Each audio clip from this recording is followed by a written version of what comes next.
Welcome to the 9th devlog. This is the second week with the Nature Labyrinth progress, and the week was kind of unmotivated towards the beginning. So I didn't get as much as I could have done, I feel.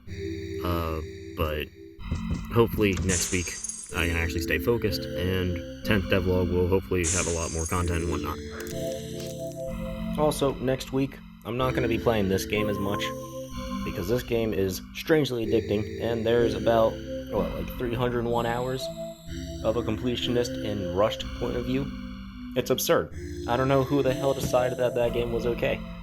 Also, this game is pretty solid. Now, this devlog, unlike the last one, I don't actually have a script for. I just kind of have a few bullet points that I want to go over, because I didn't actually keep track of what I did with each day, so I can't really do the same style as I did last week. Alright, so all that out of the way, I'll just get right into it. Alright, so shortly after the 8th devlog, I had started work on the actual transitions between the different animations on the nature giant enemy. So they start off dormant around the labyrinth, so they'll just kind of look like a statue. But if you get close to them, or if you hurt them in some way, then they will transition to a jump animation or just a flat-out attack animation. There's also a defense animation, which I would like to add, and I think the way I'm going to implement that is just if they start to get hurt, then they'll start defending, and if the player keeps attacking them while they're defending, then it'll be like a counter, it'll strike the player back, or something like that.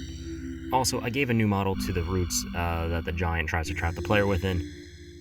And with the giant out of the way, I had started working on a new enemy. I guess inspired by like that piranha plant dude. Or I guess in a more general sense, anything that's a plant with a life. Well, actual life. Well, hold on. So I modeled a quick plant in Blender. And I had actually attached one of those little spore bulbs from the last episode, like on the top of his head, so it kind of looks like you can correlate the enemy to the environment that he's found in. And I gave him an armature on his stem, and I had animated that in a weird diagonal way. He kind of just moves like one of those snakes from like India, but that's not the point I'm trying to get across here. The plant enemy also starts dormant like the giant, just activated in the same way, but this one actually has like a cone of sight, which I'll probably apply to the giant, but I haven't decided on that one yet. Now, after the plant has actually woken up, he will stay idle for a few seconds, and then he will start to like bend back, and he'll pretty much just throw a whole bunch of leaves towards the player. Now, these plants are actually considered hazards, sort of. They spawn like hazards, but they're enemies built into hazards. Like, it's kind of weird to explain, but they don't spawn with all the other enemies in the code. They spawn along with the spike traps and the pitfalls and all that. And the reason for all of that is because they actually spawn within bogs, which are just small areas that spawn along walls, and the player will be hurt if they stand on top of the bogs. There's still a couple issues with the bog rotation when it actually spawns, and I still need to patch those out.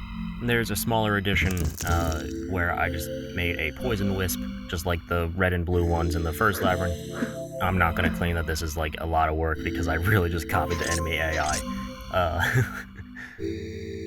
Now, speaking of the green wisp, the labyrinth, I've actually assigned a bunch of different enemies to the normal ones. So now the giant can actually spawn in there, and the plant can spawn in there, the green wisp and the poison slime are all considered normal enemies in this labyrinth. And with that said, I think that's just about everything major I did this week. Though that is everything that I have not planned for this devlog. And really, I didn't plan anything for this devlog specifically, so I'm going to need to fix that one up. I'm going to start up a new script document right after I upload this video, in hopes of getting the next devlog to be a lot more interesting, more content in general. So, sorry about this kind of unplanned devlog.